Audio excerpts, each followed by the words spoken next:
அவர் உங்களுக்கு சொல்வதெல்லாம் செய்யுங்கள். மரியன்னையின் அன்பு கட்டளை இது. அவர் உங்களுக்கு சொல்வதெல்லாம் செய்யுங்கள்.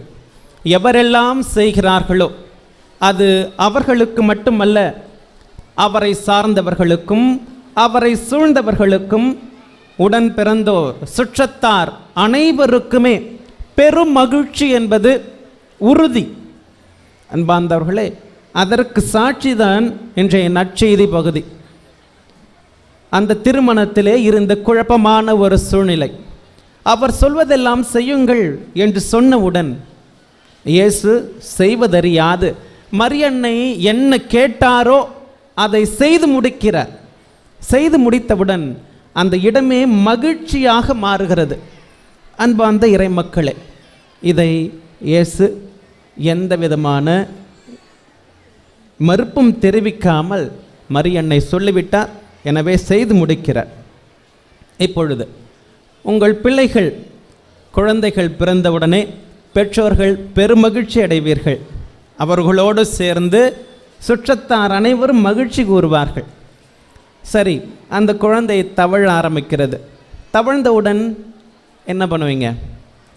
முறையாக தவழறதை பார்த்த உடனே எல்லாரையும் சொல்லுங்க, இங்கே பாருங்கள், இங்கே பாருங்கள், தவழுது, குழந்தை தவழுது. சரி, ரைட்.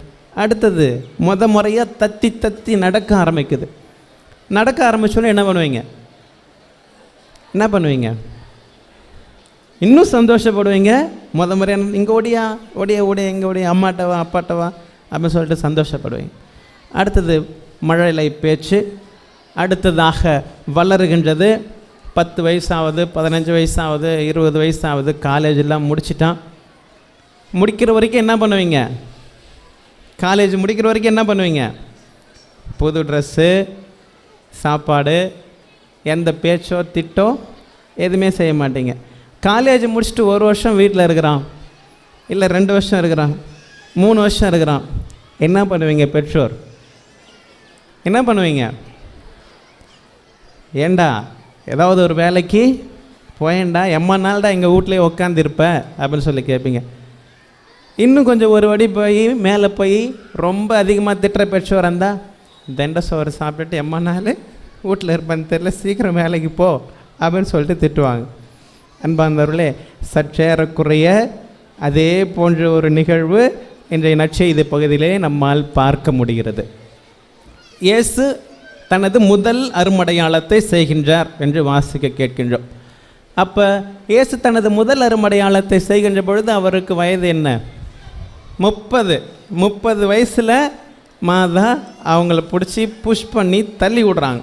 ஓகே, எம்மா நாள் வீட்டிலே இருப்பேன், அம்மா நாள் என் கூட இருந்தது போதும், உன் வாழ்க்கையை பார், நீ எந்த நோக்கத்திற்காக வந்தாயோ, கடவுள் உன்னை எந்த திட்டத்திற்காக அனுப்பி வைத்தாரோ அதனை நிறைவேற்ற புறப்படு என்ற துணையிலே திராட்சை ரசம் தீர்ந்து விட்டது. அம்மா, அதை பற்றி நாம் என்ன செய்ய முடியும் அப்படின்னு சொல்லி சொன்னேன். எனது நேரம் இன்னும் வரவில்லையே, எனது நேரம் இன்னும் வரவில்லையே என்று இயேசு குறிப்பிடுவது எந்த நேரம்? மானிட மகன் மாட்சிப்படுத்தப்படுகின்ற நேரம், சிலுவையிலே அவை உயர்த்தப்படுகின்ற அந்த நேரம். அந்த நேரத்தை பற்றி ஆண்டவராகிய இயேசு கிறிஸ்து குறிப்பிடுகின்றார்.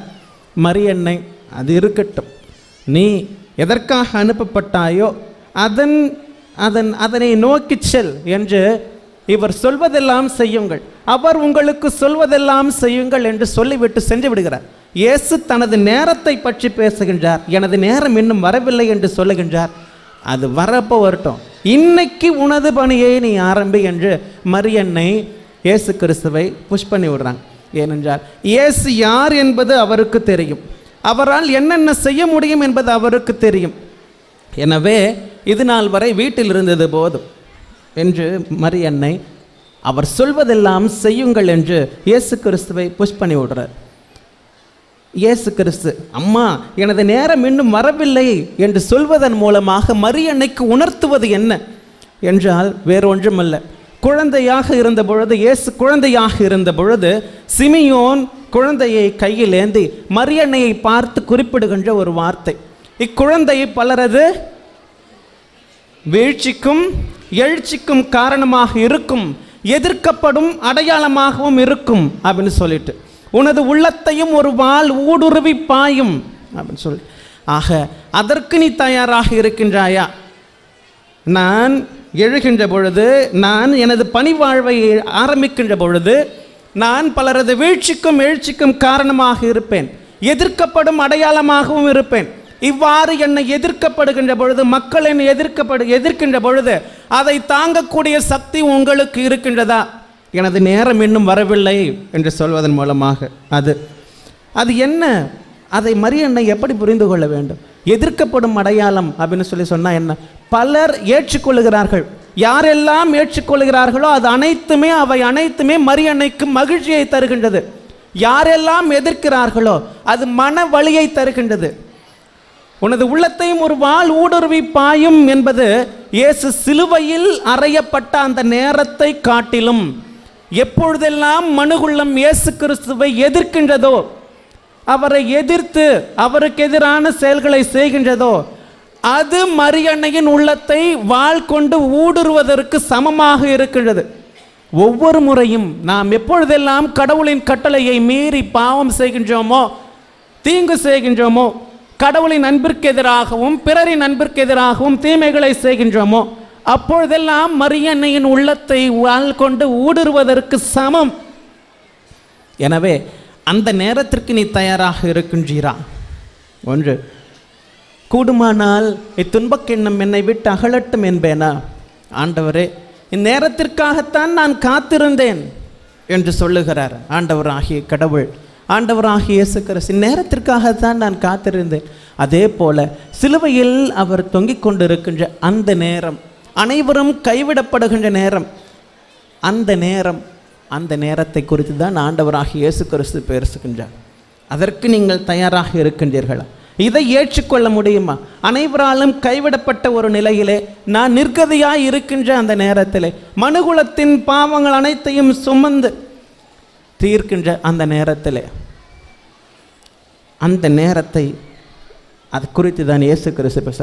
அதை தாங்கக்கூடிய சக்தி உங்களுக்கு இருக்கின்றதா? அன்பார்ந்த இறை மக்களே, இதை எல்லாத்தையும் மரியன்னை காதில் போட்டுக்கிட்டாரான்னு தெரியல. மாறாக மக்கள் அந்த நேரத்தில் படுகின்ற துன்பம் அது மட்டும்தான் மரியன்னைக்கு தென்பட்டது. மரியன்னையின் கண்களுக்கு இதை பற்றியெல்லாம் யோசித்தாரா என்ன என்று தெரியாது. ஆனால் அந்த நேரத்தில் என் மக்கள் துன்பப்படுகிறார்கள், அந்த கவலையை கண்ணீரை போக்க வேண்டும், அது உன்னால் மட்டும்தான் முடியும், எனவே அவர் சொல்வதெல்லாம் செய்யுங்கள் என்று பணியாளர்களுக்கு சொல்லிவிட்டு செல்கிறார். அவர்களும் செய்கிறார்கள். பெரும் மகிழ்ச்சி ஏற்படுகின்றது, ஆனந்தம் மேலிடுகின்றது. அன்பார்ந்தவர்களே, அதை போலத்தான் இன்றும் நமக்கும் யாரெல்லாம் இந்த ஆலயத்தை தேடி வந்திருக்கின்றீர்களோ, இறைவனை நாடி வந்திருக்கின்றீர்களோ, மரியன்னையின் திருப்பதத்திற்கு வந்திருக்கின்றீர்களோ, அவர் உங்களுக்கு சொல்லுகின்ற தருகின்ற படிப்பனை இதுதான். அவர் உங்களுக்கு சொல்வதெல்லாம் செய்யுங்கள். அவர் நமக்கு சொல்வது என்ன? வேறொன்றுமல்ல, அன்பு செய்யுங்கள். ஒருவர் மற்றவர் மீது அன்பு செய்யுங்கள். அன்பே உங்கள் வாழ்விற்கு ஆணிவேரும் அடித்தளமாக இருப்பதாக அமைவதாக. ஒருவர் மற்றவர் மீது அன்பு செலுத்துங்கள் என்னும் புதிய கட்டளையை நான் உங்களுக்கு கொடுக்கின்றேன். நீங்கள் ஒருவர் மற்றவரிடம் அன்பு செலுத்துவதிலிருந்து நீங்கள் என் சீடர்கள் என்பதை அனைவரும் அறிந்து கொள்வார்கள். அன்பு அனைத்தையும் நம்பும், அனைத்தையும் பொறுத்து கொள்ளும், அனைத்தையும் எதிர்நோக்கி இருக்கும். ஆக அன்பினால் இயக்கப்படுகின்ற மக்கள் அனைவருமே இறைவனின் மக்கள், இறைவனின் பிள்ளைகள். எனவே உங்களிடையே இருக்கின்ற வெறுப்புகள், பகைமை உணர்வுகள், பழிவாங்குகின்ற எண்ணங்கள், தீமையான எண்ணங்கள், தன்னலத்தால் எழுகின்ற சுயநல போக்கினால் எழுகின்ற எல்லா அழுக்காறுகள், தீமைகள், இவை அனைத்தும் நம்மை விட்டு இந்த நேரத்திலே அழிந்து போக வேண்டும். அன்பினால் பற்றி எறிய வேண்டும். அந்த அன்பு எங்கெங்கெல்லாம் இயக்கப்படுகின்றதோ அங்கெல்லாம் கடவுளின் ஆவியானவர் குடிகொள்வார். இந்த இல்லத்திலே, இந்த இடத்திலே கடவுளின் ஆவியார் உங்களை ஆட்கொள்வார். உங்களிடையே இருக்கின்ற பழி பாவங்கள், தீமை எண்ணங்கள் அனைத்தையும் உங்களிடமிருந்து அகன்று போக செய்வார். அவ்வாறு செய்கின்ற பொழுது உண்மையில் இயேசு கிறிஸ்து எதற்காக பாடுபட்டாரோ, மக்களை மீட்க, அந்த மக்களை மீட்க, அந்த மீட்பின் பேறுபலன்கள் நம்மை தேடி வரும்.